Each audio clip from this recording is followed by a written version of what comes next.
औज़ुबिल्लाहिमिनश्शैतानिर्रजीम बिस्मिल्लाहिर्रहमानिर्रहीम। आप तमाम सहाफ़ी दोस्तों का शुक्रिया कि आप तशरीफ़ लेकर आए। आज हम कोई दो तीन अहम इश्यूज़ हैं जिस पे बातचीत करेंगे और सबसे पहला और सबसे इम्पॉर्टेंट इशू है यूनिवर्सिटीज़ का। जैसा कि आप तमाम लोगों को पता है कि सिंध काबीना का जो लास्ट इजलास हुआ था उसमें सिंध काबीना ने फैसला किया था कि जितनी भी सिंध में मौजूद यूनिवर्सिटीज़ हैं उसमें जो वाइस चांसलर का क्राइटेरिया है उसको इन्हेंस किया गया है। अब वो इन्हेंस करने का मैं थोड़ा का मकसद भी बता दूं और पहले के हालात भी बता दूं। जो एग्जिस्टिंग क्राइटेरिया है, जो इस वक्त क्राइटेरिया वो ये है कि जी कोई भी प्रोफेसर जो है वो ही वाइस चांसलर बन सकता है, ठीक है। लेकिन ये क्राइटेरिया भी पीपुल्स पार्टी के दौर में ही लाया गया था और इसको एक तजुर्बा करके देखा गया था। इससे पहले क्राइटेरिया ये था कि उसमें मुख्तलिफ लोगों को मौका दिया गया था। अब अभी भी जो क्राइटेरिया चेंज किया गया उसका कहीं मकसद ये नहीं है कि प्रोफेसर वाइस चांसलर नहीं बन सकता। प्रोफेसर वाइस चांसलर बन सकता है, लेकिन उसके साथ साथ हमने एक और क्राइटेरिया ऐड किया, वो ये है कि कोई भी रिटायर्ड ब्यूरोक्रेट या कोई ऐसा 21 ग्रेड का ब्यूरोक्रेट जिसने उस रिलेवेंट फील्ड में मास्टर्स की हो वो भी क्राइटेरिया में आ सकता है, वो भी अप्लाई कर सकता है। और ये कोई हम पहले ये नहीं कि कोई नया तजुर्बा करने जा रहे हैं, ये चीजें पहले हो चुकी हैं। अगर आपको याद हो कि मजहर सिद्दीकी साहब सिंध यूनिवर्सिटी के वाइस चांसलर थे और उस वक्त सिंध यूनिवर्सिटी एक बेहतरीन तरीके से अपना तदरीसी अमल चला रही थी। मजहर सिद्दीकी साहब भी एक्स ब्यूरोक्रेट थे।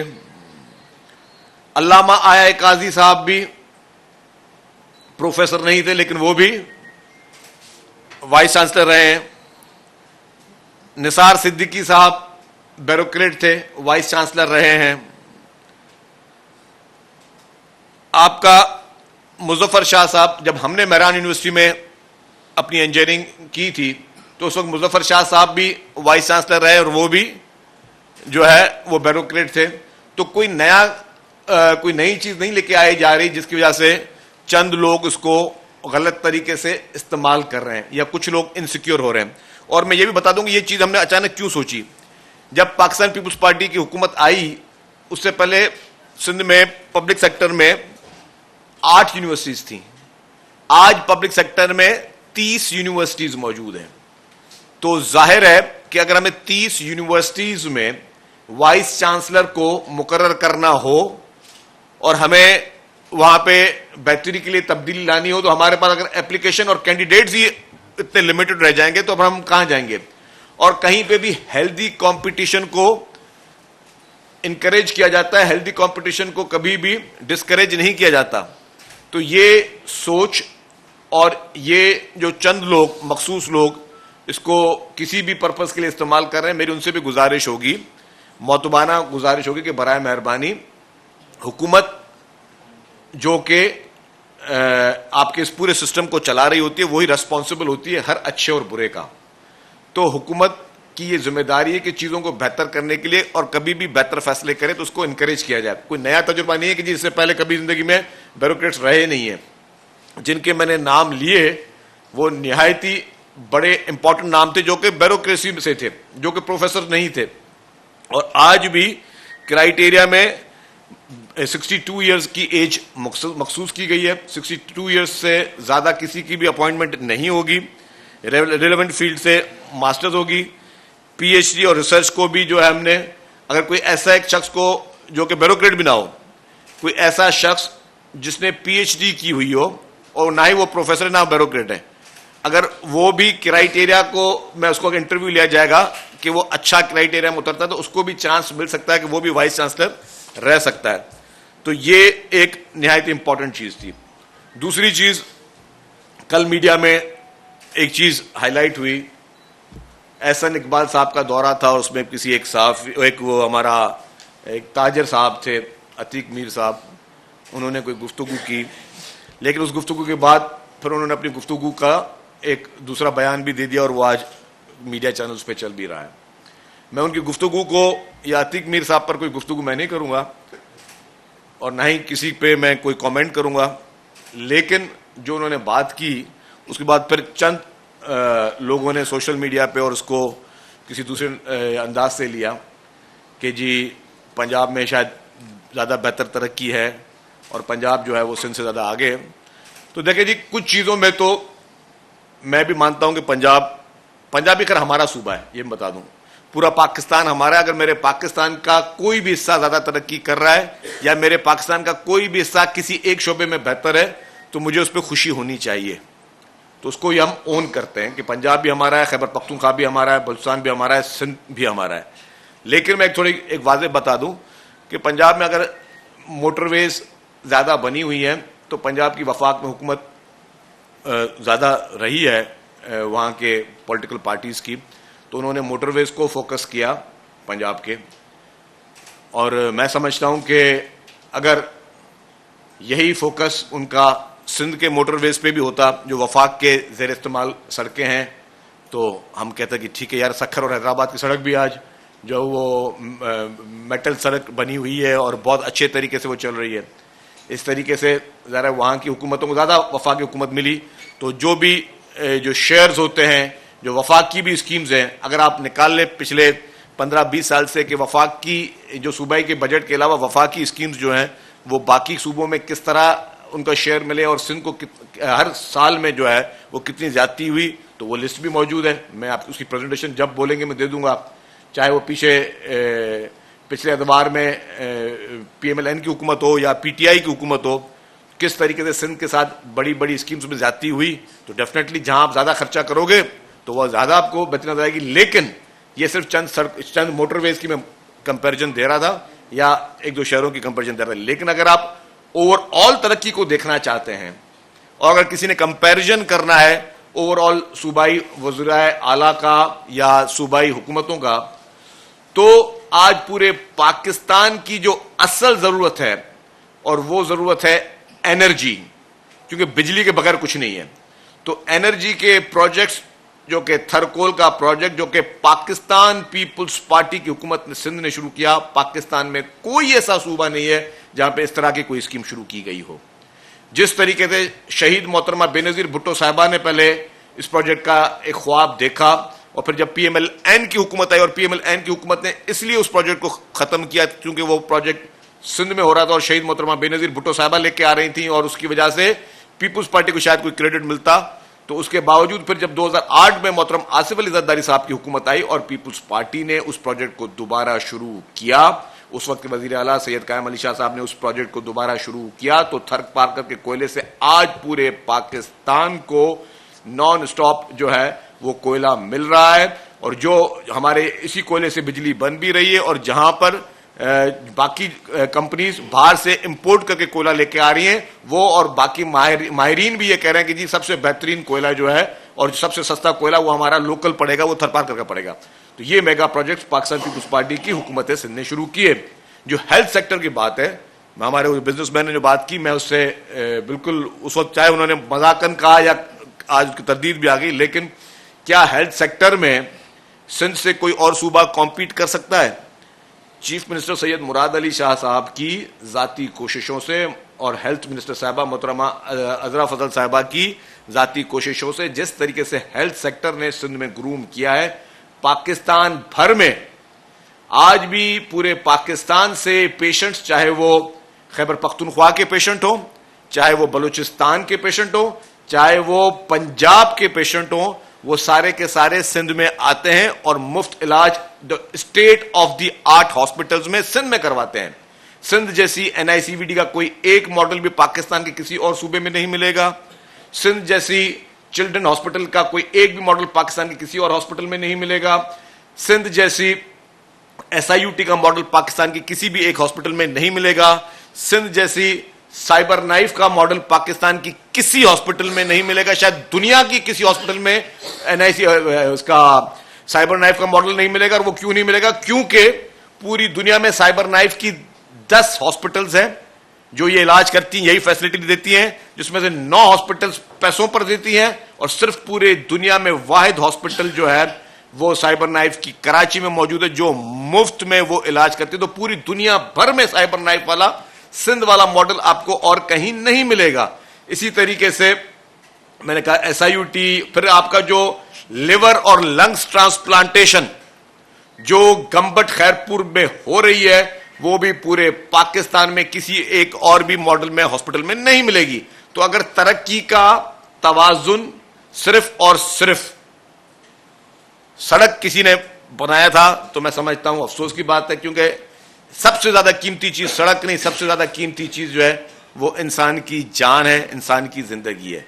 और सड़कों में भी मैं बताता चलूं कि सड़कों में भी पाकिस्तान पीपुल्स पार्टी की सिंध हुकूमत जहां जहां पे सूबे के रोड हैं, पूरे डिस्ट्रिक्ट टू डिस्ट्रिक्ट वहां पे जबरदस्त तरीके से काम हुआ है। जहां पे हमारे फेडरल रोड्स हैं वहां पे इश्यूज हैं, कराची में कुछ जगहों पर इश्यूज है, तो वहां पे भी दिन और रात कराची की एडमिनिस्ट्रेशन, बल्दिया उज़्मा और कराची के तमाम इदारे, सूबाई हुकूमत दिन रात मेहनत करके उन प्रोजेक्ट्स को हाईलाइट कर रहे हैं, उन प्रोजेक्ट्स पे काम कर रहे हैं और उनकी इंप्रूवमेंट कर रहे हैं।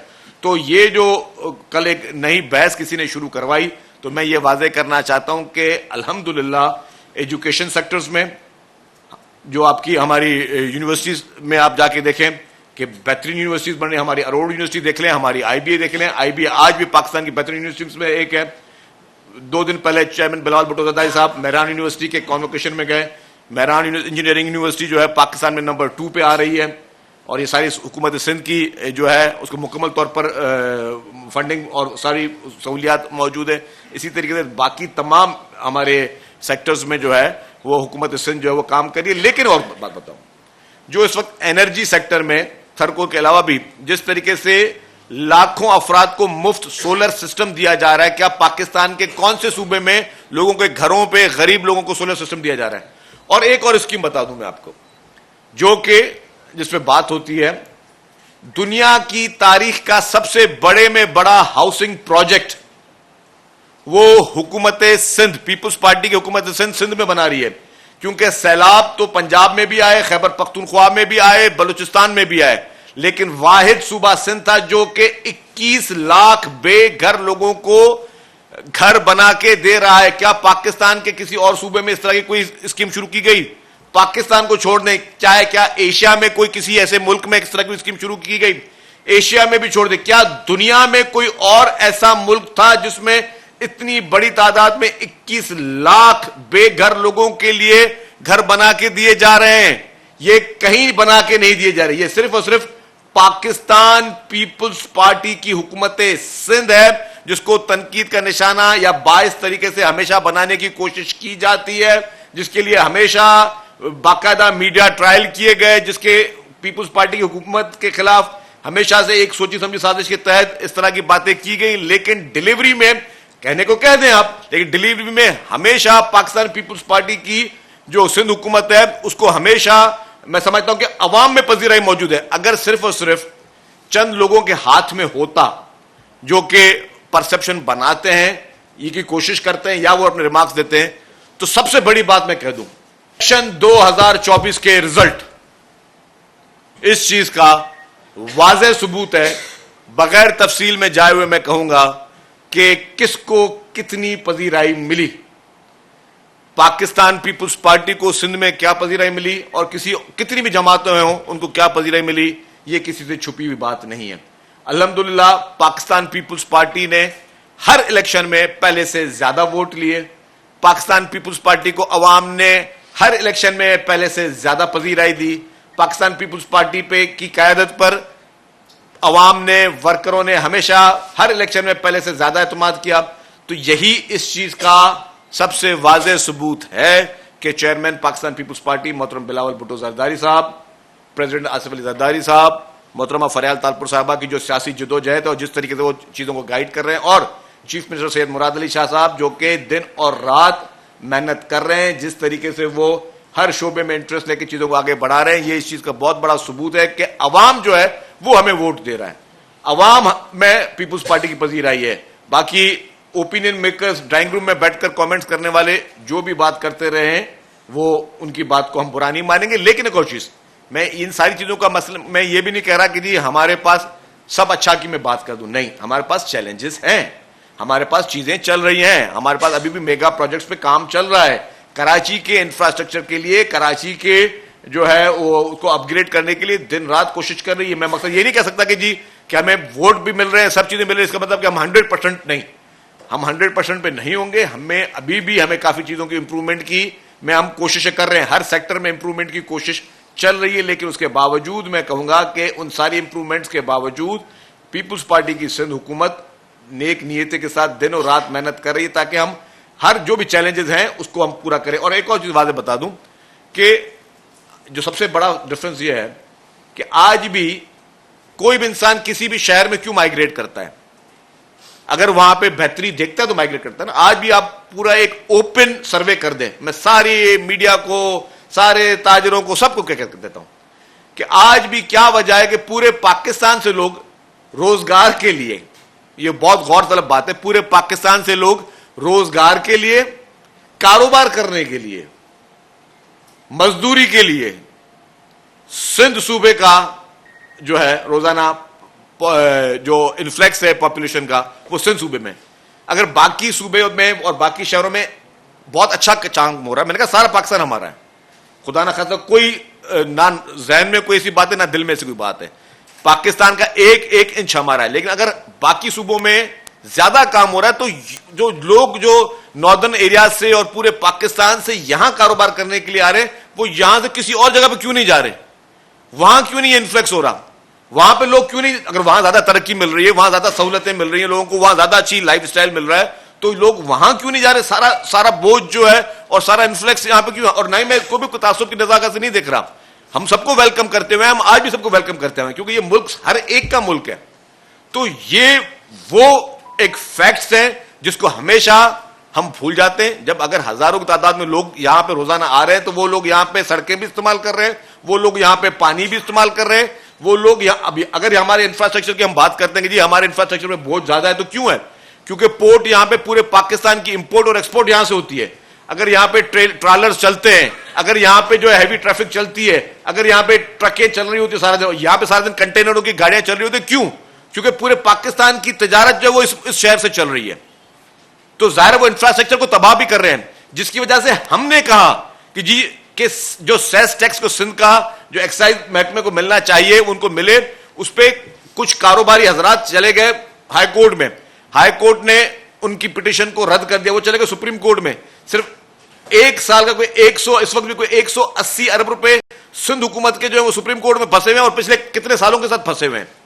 भाई क्यों नहीं आप रिलीज करते, अगर सेस अगर यहां पे इंफ्रास्ट्रक्चर पे वो बोझ पड़ रहा है, अगर इंफ्रास्ट्रक्चर पे वो हैवी ट्रैफिक यहां पे चल रही है और यहां पे सड़कें खराब हो रही है, तो ये तो नहीं हो सकता कि जी कि पूरे पाकिस्तान की ट्रैफिक और इंफ्रास्ट्रक्चर की जो प्रेशर है वो ये शहर बर्दाश्त करे और इस शहर का जो सेस टैक्स जो कि कोर्ट में जमा हो रहा है वो हुकूमत को ना दिया जाए ताकि उस इंफ्रास्ट्रक्चर की इंप्रूवमेंट करे।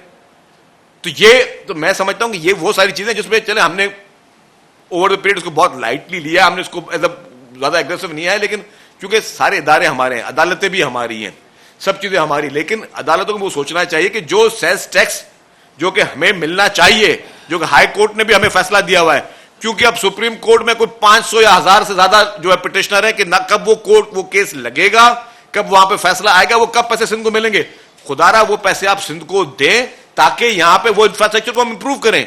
ये तो हो नहीं सकता कि जी हमें एक लिमिटेड पैसे दिए जाए जो हमारे एनएफसी के अवार्ड के हवाले में मिलते हैं और उसमें हमें रूरल पॉपुलेशन को के भी इश्यूज को एड्रेस करना है और जो हमारी अर्बन पॉपुलेशन उसके इश्यूज को भी अर्बन को भी एड्रेस करना है। हमारे पास लिमिटेड रिसोर्सेज है, बाकी हुकूमतों के पास अनलिमिटेड रिसोर्सेज आ जाते हैं क्योंकि उनकी वफाक में हुकूमतें होती हैं और वो हर कोई कोशिश करता है कि अपनी कॉन्स्टिट्यूंसी को बेहतर करे।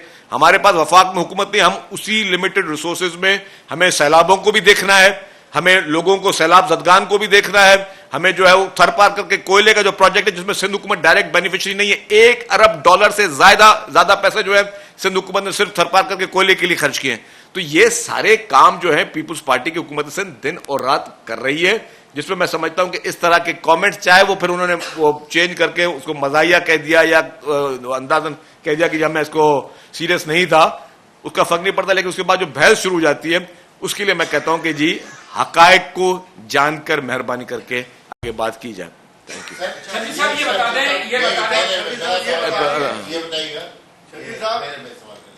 ये ताजिरों का मामला आज नहीं उठा, पहले भी ये मामला जो चाइनीज ताजिर यहाँ पे आए हैं, जो चाइनीज आए हैं वो भी कोर्ट गए हुए हैं, उनके साथ भी पुलिस नाइंसाफी कर रही है, ये मामला मुस्तकिल हो भी रहे।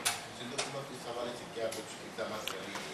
देखिए जी, वो बहुत सेंसिटिव टॉपिक है, उस पर पुलिस की तरफ से और होम मिनिस्टर साहब की तरफ से क्लियर स्टांस और बयान आया है, और बात ये आउट ऑफ क्वेश्चन है कि पुलिस किसी के साथ भी इस तरह की खुदा न खास्ता और फॉरेन डिग्निटीज के साथ कोई ज्यादती कर जाए।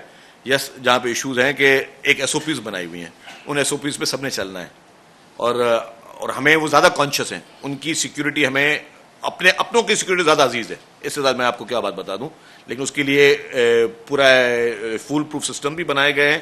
जो भी मेरी रिक्वेस्ट होगी उन सबसे कि वो एसओपीज को फॉलो करें।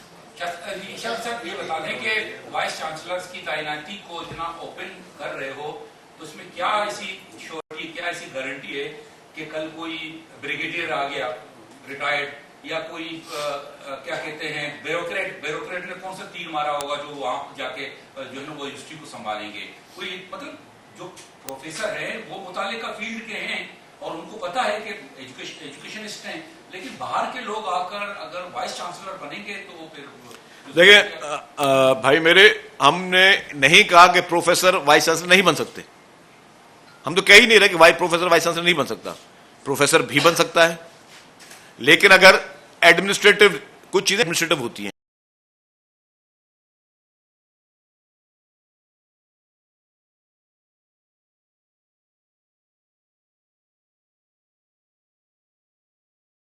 हमने जब स्कूलिंग थी और हमारे कॉलेजेस थे तब मजहरुल सिद्दीकी साहब के अंडर भी हमने पढ़ाई की है। इसी तरीके से मैंने कहा कि मुजफ्फर शाह साहब जो वाइस चांसलर थे मेरान यूनिवर्सिटी के, बहुत अच्छा नाम था। अल्लामा आया एक काजी साहब का नाम आपने कभी सुना है? सुना है, बहुत बड़ा नाम था। अच्छा, मैं आपको बताऊं कि अल्लामा इकबाल साहब भी वाइस चांसलर रहे हैं, आपको पता है ये बात? तो आप अगर आपको बता दूं कि प्रोफेसर और नॉन प्रोफेसर की बात नहीं है। इसी तरीके से मेरा कहने का मकसद ये है कि हमें कोशिश ये करनी चाहिए कि हम एवेन्यूज़ को बड़ा करें, हम लिमिटेड ना रखें। पुराने क्राइटेरिया को नहीं छेड़ा गया ज़्यादा, हम एवेन्यूज़ को ना, क्योंकि अगर इस वक्त सिंध में 30 यूनिवर्सिटीज़ हैं, हम कहीं अगर एप्लीकेशन मांगते हैं, अगर उससे अच्छा कोई प्रोफेसर से ज़्यादा कोई अच्छा कोई हमें बंदा शख्स को मिल जाता है तो उसमें क्या हर्ज है। और आपने कहा कि जी कोई और फील्ड में कोई ऐसी नीयत नहीं, नीयत हमारी सिर्फ और सिर्फ एक ही है कि हम इन जहाँ पे गवर्नमेंट बिलियंस ऑफ रुपीस उन एजुकेशन इंस्टीट्यूट्स पे खर्च कर रही है, वहाँ पे हम क्वालिटी ऑफ एजुकेशन को, एजुकेशन के माहौल को बेहतर कर सकें। हमने ऐसे भी लोग देखे हैं जो कि एजुकेशन इंस्टीट्यूट में बड़े बड़े ओहदों पे बैठे हैं, साथ साथ में वो मीडिया में नौकरियां भी कर रहे हैं। भाई अगर आप एक जगह पे बैठो तो वहीं पे नौकरी करो ना आप, और साथ में आप मीडिया हाउसेस में भी नौकरी कर रहे हैं। ऐसे लोग भी हमने देखे हैं, वो अरबाब साहब को पता है। तो ये सारी चीज़ें जो हैं इस तरह की, तो हम वो कह रहे हैं कि जी हमारा क्राइटेरिया वही है। अच्छा, ये बता दें हमीद साहब, ये कौन सी कुव्वतें हैं कि कभी कचरे पे सालों तक सियासत चलती रही, अब यूनिवर्सिटीज मैटर पे भी सियासत हो रही है, और इसी तरह जो है वो कभी कभी इस्तेमाल किया जाता है। आप खुलकर उन मुखालफिन का जिक्र क्यों नहीं करते जो आप लोगों की इस तरह से किताबकशी भी करते हैं और इस तरह से मीडिया ट्रायल भी कर रहे हैं? देखिए हम सियासी लोग हैं और सियासी लोगों के मुखालफिन होते हैं। अगर ये कोई ये जहन में रखे कि मैं सियासत करूंगा और मेरी कोई मुखालफत भी ना करे तो वो डिक्टेटर होगा। भाई हम तो बहुत ही ओपनली कहते हैं जी, हमें लोग बुरा भला भी कहेंगे, जिनको काम हमारा अच्छा लगेगा हमें अच्छा भी कहेंगे। हमें आखिर में हमें जाना है अवाम की अदालत में, और अवाम की अदालत लगती है इलेक्शन के दिन में। तो इसीलिए हमें कोई हमीद साहब बुरा नहीं लगता कि कोई भी हमारी मुखालफत करे। और ठीक है, मैं ये नहीं कहूँगा इनके पीछे कोई इनको कर रहा होगा, ठीक है, अपनी अपनी एक सोच रख सकता है। चाहे यूनिवर्सिटीज़ में जो इस वक्त एहतजाज चल रहे हैं और तदरीसी अमल को नुकसान पहुंचाया जा रहा है, नौजवानों के जो हमारे नौजवान नस्ल है उनको अगर उनकी क्लासेस नहीं चल रही तो आप उन नौजवानों के मुस्तकबिल के साथ खेल रहे हैं। तो नौजवानों के मुस्तकबिल के साथ खेलने का इख्तियार किसी को भी नहीं है, किसी अपने ज़ाती मुफाद के लिए। इस तरीके से कारोबारी हजरात जो है उनके लिए बहुत नहायती एहतराम है। अब उसमें भी अगर एक दो शख्सों ने किसी ने अपनी कोई ज़ाती राय दी फिर उसने चेंज कर दी तो जो उसकी अपनी मर्जी जी। ये बताइएगा कि जो है बाड़ी पीटीआई अपने ही खिलाड़ियों को आउट कर रहे हैं, रन आउट भी हो रहे हैं उनके खिलाड़ी, गुगली वो अपने ही खिलाड़ियों को मार रहे हैं। उन्होंने गड्डापुर को सदारत से हटा दिया, फिर वो जो उसका वकील सफाई था शेर अफजल, उसको सफाई से रोक दिया गया। तो क्या बाड़ी पीटीआई अब हुकूमत की बजाय अपने ही लोगों को रन आउट और गुगली मार रही, क्या मसला है? देखिए जी, इस वक्त मैं समझता हूँ कि पीटीआई के अंदर जो है ना इस वक्त सीरियस तजाद मौजूद है और पीटीआई इस वक्त बहुत ज़्यादा ग्रुपिंग का शिकार है। और जो शख्स अंदर बैठकर समझ रहा है कि बाहर हालात सब अच्छे हैं, उसके हालात अच्छे नहीं हैं। और आवाम में भी मैंने पहले भी ये बात कही कि जब वो गिरफ़्तार हुआ था 9 मई को, तो जिस तरीके से पाकिस्तान का इन्होंने कोशिश की पाकिस्तान को नुकसान पहुँचाने की और हर मुमकिन कोशिश की, फिर जब उसको सज़ा हुई 14 साल की तो एक शख्स भी पूरे पाकिस्तान भर में उसके लिए एहतजाज के लिए नहीं निकला। तो ये सारी चीज़ उस चीज़ का वाज़ेह है, सबूत है कि अवाम जो है इस वक्त वो जो है उसके बारे में क्या सोच रही है। लेकिन डिस्पाइट ऑफ दैट, अगर वो पॉपुलर है भी या जो भी है, ये अपनी पार्टी में किसको वो रखता है किसको नहीं रखता वो उसका स्वाबदीद इख्तियार है, वो पीटीआई का अंदरूनी मामला है। हम ये चाहेंगे कि वो बातचीत की मेज़ पर आएँ, बातचीत करें, मसाइल को हल करें और पाकिस्तान के खिलाफ जो बैरूनी साजिशें हैं उसको बंद करें। क्योंकि जब तक इमरान खान और पीटीआई पाकिस्तान के खिलाफ बैरूनी प्रोपेगेंडास, बैरूनी साजिशें बंद नहीं करेगी, तब तक मैं समझता हूं कि वो उनके मसले का हल नहीं होगा।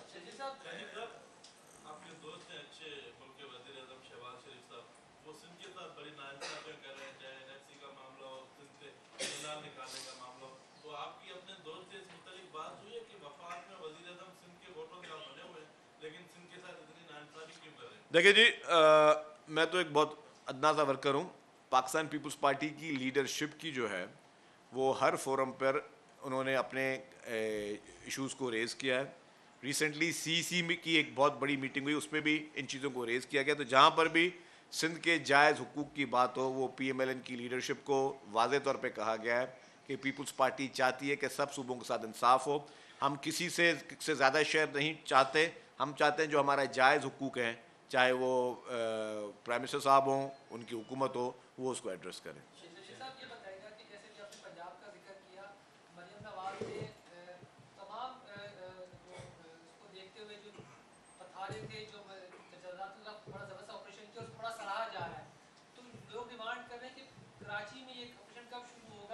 दोबारा भाई, दोबारा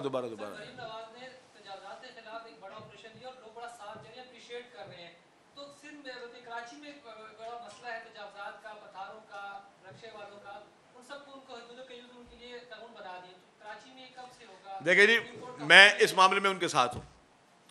अगर वो कोई भी शख्स इंक्रोचमेंट के खिलाफ एक्शन लेता है, मैं कहता हूँ होना चाहिए। आपको पता, अगर मैं कराची में इंक्रोचमेंट के खिलाफ हमने एक्शन लेना शुरू किया तो इस कमरे में भी शायद आप में से कोई उसको सर्वाइव ना कर सके। मैं बड़े वाज़ेह तौर पर बताऊँ, आप और हम जब भी जाते हैं अपनी मोटर बाइक या गाड़ी कहाँ खड़ी करते हैं? सिर्फ इंक्रोचमेंट्स पे खड़ी करते हैं।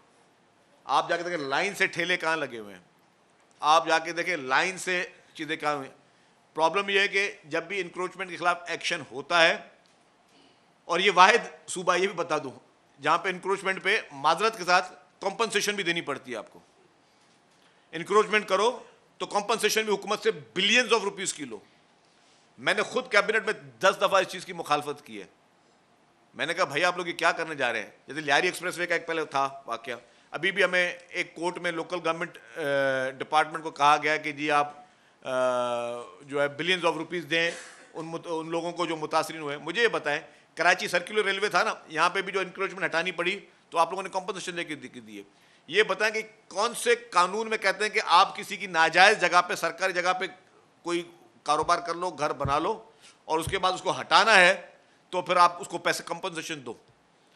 अभी हमें जो है रेड लाइन BRT में बता दूं, जो इसका एक हमारा एक पैच ऐसा है जहाँ पे कार शोरूम वाले भी कह रहे हैं कि जी अगर आपकी इसको या तो आप एलिवेटेड बनाओ रोड को, अगर आपने उस ग्राउंड पे बनाना है तो हमें कंपनसेशन देनी है। और एक मैं नाम नहीं लूँगा, मुनासिब नहीं है, एक बैंक जो है इंटरनेशनल बैंक, वो कहता है कि जी उनकी बेचारों की बात को सही बोल रहे हैं। मैंने कहा अगर आप इसको दोगे तो पूरे ट्रैक में 22 किलोमीटर को आपको देना पड़ जाएगा। तो मतलब अनफॉर्चुनेटली हमें अपनी सोच चेंज करनी होगी। मैं देखिए, कानून अच्छी चीज़ है, मैं खुद कहता हूँ इंक्रोचमेंट खत्म होनी चाहिए, लेकिन जब आप इंक्रोचमेंट के खिलाफ एक्शन लेते हैं तो आप देखते हैं, आप सुनते हैं कि फिर क्या होता है कि पुलिस पर हमले हो रहे हैं, पुलिस पर जो है वो तशद्दुद करने की कोशिश करते हैं लोग। मतलब ये नहीं कि स्टेट कमज़ोर या स्टेट डरती है, स्टेट हर चीज़ को फेस कर सकती है, लेकिन हमें पब्लिक की पल्स को देखते हुए फैसले करने पड़ते हैं। जहाँ पे हम समझते हैं कि जी ये बहुत इंपॉर्टेंट है, ये हमारे लिए बहुत इंपॉर्टेंट एक कोई ऐसा कोई प्रोजेक्ट है, तो वहाँ पे एक्शन हम करते हैं। मतलब हम चाहते हैं कि ठीक है लोग इंक्रोचमेंट ना करें। अब आपको मैं वही बोला था कि पूरे पाकिस्तान का अगर इन्फ्लक्स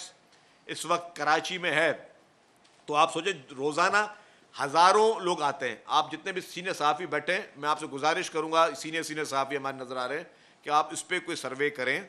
आप लोग करेंगे दी, आप अपनी एक इन्वेस्टिगेशन रिपोर्ट्स बनाए अपने चैनल्स के लिए, अपने न्यूज़पेपर्स के लिए, कि रोज़ाना कितने लोग आ रहे हैं कराची में जो बाहर से आ रहे हैं कारोबार करने के लिए और यहाँ पे रोज़गार के लिए। तो जो लोग आ रहे होंगे तो ये कहाँ आके रहते होंगे, ये कहाँ पे ये लोग आके रह रहे हैं। तो ये सारे कराची इटसेल्फ एक बहुत बड़ा चैलेंज जो है, क्योंकि ये एक मेट्रोपॉलिटन सिटी है। पाकिस्तान में इस जैसा कोई बहुत बड़ा शहर नहीं है जो हर कोई आदमी चाहता है कि यार हमें कराची जो है बिल्कुल वो बहुत ही अच्छा मिल जाए। कोशिशें हुकूमतों की चल रही हैं, ये नहीं कि हुकूमत नहीं चाहती कराची में तरक्की हो या कराची के मसाइल का हुकूमत को पता नहीं है, हुकूमत वो सारी चीज़ें कर रही होती है, लेकिन वहाँ कराची में चैलेंजेस भी हैं। और चैलेंजेस जब हटाने जाते हैं तो फिर मैंने कहा ना कि भाई रिएक्शन जो है, हम सब लोग गालियाँ देना शुरू कर देते हैं हुकूमतों को। जामियात एक्ट पे जो आप बात कर रहे हैं, 15 साल पहले 20 साल पहले आप लोगों ने जब गवर्नर से अथॉरिटी ली बोर्ड और यूनिवर्सिटीज़ की, उस वक्त भी जल्दबाजी में कानून बनाया, और जिसका खमियाजा परसों वज़ीर आला ने जब स्पीच की और माना कि हमने ऐसा कानून बनाया कि वाइस चांसलर्स को जो मुख्तलिफ करप्शन के और दीगर जमात थे हम हटा नहीं सकते थे। जल्दबाजी में कानून बनाया, इसका नतीजा ये हुआ कि 15 साल में आप किसी बोर्ड में चेयरमैन, कंट्रोलर, सेक्रेटरी लगा सके, यूनिवर्सिटीज़ में वाइस चांसलर लगा सके, डायरेक्टर फाइनेंस। तो क्या आपको नहीं लगता कि अभी भी आप जल्दबाजी कर रहे हैं? जो मौजूदा जो स्टेक होल्डर्स हैं उनसे अगर मुशावरत करने में कोई हर्ज नहीं है, और तकरीबन 8 दिन हो गए कि जामियात में तालीमी तदरीस में मुअत्तल है, तो क्या हुकूमत सिंध असातिज़ा से कोई रब्ता कर रही है? उनकी बात तो कम से कम सुनी जा सकती है। देखें जी, बातचीत पे कोई हर्ज नहीं है, बातचीत चल भी रही है, लेकिन अगर हुकूमत कानून भी नहीं बना सकती बेहतरी के लिए, मैंने कहा ना, ये तो कोई ज़ाती मुफाद के लिए तो नहीं बन रहा कि मुझे आपने तो वाइस चांसलर नहीं लगना, किसी बेहतरी के लिए बन रहा है। अगर कुछ वाइस चांसलर्स गवर्नमेंट को के नोटिफिकेशन हटाने के बावजूद अगर कोर्टों से स्टे लेकर अगर वाइस चांसलर बन के बैठे हो, तो क्या जाती नहीं है? तो हर आदमी कोर्ट को पे स्टे ला के ले ले। कल को मिसाल के तौर पर खुदा ना खास्ता आप में से किसी एक शख्स को चैनल हटा दे, आप कोर्ट से स्टे लेके बैठे हो, मुझे नहीं हटा सकते आप। तो भाई मेरे, ये चीज़ें मुनासिब नहीं हैं। हम ये कहते हैं कि जी सबके लिए एहतराम है, जितने वाइस चांसलर हैं वो काबिल एहतराम हैं, मतलब शख्सियात से किसी से लड़ाई नहीं है। हमारा मकसद है कि हम जिन यूनिवर्सिटीज़ को बिलियंस ऑफ रुपीज़ दे रहे हैं, हम चाह रहे हैं कि हमारी हर यूनिवर्सिटी वो उसी लेवल पे आए जिससे लोगों को क्वालिटी एजुकेशन मिल सके। जिस तरह हमारी चंद यूनिवर्सिटी बहुत अच्छे तरीके से चल रही है, मैंने जिनके नाम लिए वो एक आपकी state of the art universities है। आपकी IBA को आपको कौन आपको मना कर सकता है कि IBA का को इंटरनेशनल रिकग्नाइज हो रही है। आपकी बाकी universities, Mehran university engineering technology ने अभी 2 इंटरनेशनल अवार्ड लिए हैं, 2 जगहों पर इंटरनेशनल अवार्ड मिले हैं। तो मतलब ये आपकी यूनिवर्सिटीज़ परफॉर्म कर रही हैं, NED आपकी परफॉर्म करी। आपके जो है IT सेंटर में अभी चीफ मिनिस्टर साहब ने पर्सनली शुरू किया हुआ है प्रोजेक्ट, जिसमें आपकी मेहरान यूनिवर्सिटी, IBA सक्कर और आपकी NED यूनिवर्सिटी जो है, 3 यूनिवर्सिटीज़ जो है स्टूडेंट्स को मुफ्त IT कोर्सेज करवा रही हैं। हम चाह रहे हैं कि हमारे नौजवान को IT सेक्टर में आगे तरक्की करें। हम जिस तरह दूसरी दुनिया में हम लोग IT में बहुत पीछे हैं, मैं मानता हूँ कि हम लोग IT में बहुत पीछे, पूरा पाकिस्तान IT में बहुत पीछे है, वरना बाकी हमारे मुल्कों में बाकी जो हमारे बाकी लोगों की अगर मिसालें देंगे तो वहाँ IT की export he billions of dollars में। हम लोग तो बहुत छोटे शहर में, हम लोगों की जहाँ कमी कोताहियाँ वो हैं, अब उसको इम्प्रूव करने जा रहे हैं। तो हमें चाहिए हम सबको, पूरी सोसाइटी को, कि अगर आप समझ रहे हैं कि जी कहीं पे कोई ज़्यादती हो रही है, कुछ लोग अपने ज़ाती मुफादात के लिए ये कोई चीज़ कर रहे हैं, तो उनसे बातचीत करें, उनको डिस्करेज करें। मैं नहीं बोला कि किसी को खुदा न खासा पनिश करें, लेकिन इसको पॉलिटिसाइज होने ना दें हम। ये हमारे एजुकेशनल इंस्टीट्यूट हैं, इनको हम चाहते हैं कि इनमें इस्तेहकाम रहे और इनमें हम लोगों को के लिए बेहतर, अपनी नौजवान नस्ल को एक बेहतर स्टूडेंट बना के आगे लेकर आए। जी काजी साहब, अभी आप जो कह रहे हैं कि तमाम चीज़ें वफाक की वजह से, लेकिन एक बात हमें शायद फॉर ग्रांटेड इसलिए भी ले रहा है कि घर केनाल का आप एहतजाज तो कर रहे हैं, मैं खुद विटनेस हूँ, एक केनाल से पानी जा रहा है और दूसरी किसी वक्त भी मुकम्मल एहतजाज भी करना है, ना आप NSC अवार्ड पे आज तक उनसे कोई ले पाए, ना थर कैनाल के इशू पे लाए। दूसरी बात सर, अंडर हैंड जैसे ये जो कल बात की ताजिर साहब ने, जितना बुरा शायद आपको लगा उतना मुझे भी लगा एक सिंध के शहरी की हैसियत से कि ये नहायत ही घटिया और बुरा मजाक था। लेकिन ये भी हमें देखना होगा कि हम कर रहे हैं शहर में दूसरे पंजाब को ओन करते हैं, चाहे किसी भी कौमियत के हो। सर लास्ट मंथ नबी सर मनसूबा third pole to Nabi sir एक रिजर्व पाइप बनाना था। 2012 का मनसूबा 4 अरब का था, जो 1 खरब 65 अरब तक पहुंच चुका है और स्टिल नामुकम्मल है। इस बारे में आपके 3 सवाल थे ना मेरे ख्याल से, बीच वाला सवाल नहीं था, वो तो आपने मजम्मत की उसके बयान की। हाँ, तो आपका जो पहला सवाल था कि फॉर ग्रांटेड ले लिए वफाक ने। हाँ जी, अच्छा देखिए, वफाक की आपने बात की, देखिए, और आपने उसमें एक बात देखी कि ये सिंध आज तक NFC अवार्ड नहीं ले सकी, सिंध ये नहीं कर सकी। मैं आपको बताऊं दूं कि ये पाकिस्तान पीपल्स पार्टी थी, और ये क्रेडिट अगर मैं किसी को दूंगा तो मोहतरम आसिफ अली जरदारी साहब को दूंगा, who was the president at that time, और उन्होंने और उनकी गवर्नमेंट ने NFC 7वां NFC अवार्ड लिया, सूबाई खुद मुख्तारी दी, और कालाबाग डैम जैसे मंसूबे को हमेशा के लिए दफन कर दिया। ये क्रेडिट अगर जाता है तो मोहतरम आसिफ अली जरदारी साहब को जाता है। और उसके बाद जो पार्लियामेंट को उन्होंने मजबूत किया उसकी कोई मिसाल ही नहीं है। देखिए, अगर पार्लियामेंट मजबूत होगा तो सारे सूबों को हुकूक भी मिलेंगे। पार्लियामेंट मजबूत होगा तो हमारी पूरी कौमी यूनिटी भी होगी, हम लोग एक मजबूत भाईचारे के साथ पूरी कौम एक मजबूत कौम होकर रह सकेंगे। तो वो तो बात मैं आपको वादा कर दूं कि वो हमने NFC अवार्ड भी लिया, और आज भी पीपल्स पार्टी के पास जहाँ जहाँ पे जिन जिन चीज़ों पे रिजर्वेशंस हैं वहाँ के लिए वो प्लेटफॉर्म्स मौजूद हैं, और फेडरल गवर्नमेंट के CCI और उन प्लेटफॉर्म में पीपल्स पार्टी अपना वो मौक़िफ़ रखेगी। जो आपका दूसरा था, आपने ताजिर साहब के वो की, मैं ताजिर पे भी मैं कमेंट नहीं करूँगा। मुझे याद है वो ये शायद वही ताजिर थे जो कि जब अल्ताफ़ भाई होते थे तो अल्ताफ़ भाई के कहने पे हड़तालें करवाते थे शायद, अगर मैं गलत नहीं हूँ। नहीं, मैं गलत बोल रहा हूँ? अच्छा खैर, मुझे याद है, मेरे पास मैं क्लिप भी दे सकता हूँ आपको। आपकी भाई, आपकी शायद उनसे वो दोस्ती आ रही होगी। मैं बताऊँ आपको कि मेरे पास वो क्लिप्स, आपको अभी मेरे भाई इस प्रेस कॉन्फ्रेंस के बाद वो क्लिप्स दिखा सकता हूँ कि जब अल्ताफ़ भाई बोलते थे हड़ताल करनी है तो ये सबसे पहले हड़ताल की हिमायत करते थे। वाहिद ताजिर भाई थे हमारे जो अल्ताफ़ हुसैन साहब की तकरीरों की हिमायत करते थे, कायदे तहरीक की। तो खैर, दूसरी बात कि आप नबी सर वाला प्रोजेक्ट का, मुझे ऑनेस्टली मुझे ये तो पता है कि नबी सर टू थरकोल ये पानी का प्रोजेक्ट चल रहा है, और इस वक्त ये चल रहा है कुवैत इन्वेस्टमेंट अथॉरिटी के साथ। ये पब्लिक प्राइवेट पार्टनरशिप में चल रहा है। कुवैत इन्वेस्टमेंट अथॉरिटी जो KI है, जो कि और भी प्रोजेक्ट्स करी, तो उसके साथ ये चल रहा है। अब इसकी कॉस्ट बढ़ी है क्या एग्जैक्टली मैं आपको अभी मैं कोई गलत फ्लूक नहीं दूंगा, इसमें मैं ला इल्म मानता हूँ। 190 बिलियन रुपए जो है उसका फैसला। थैंक यू, शुक्रिया।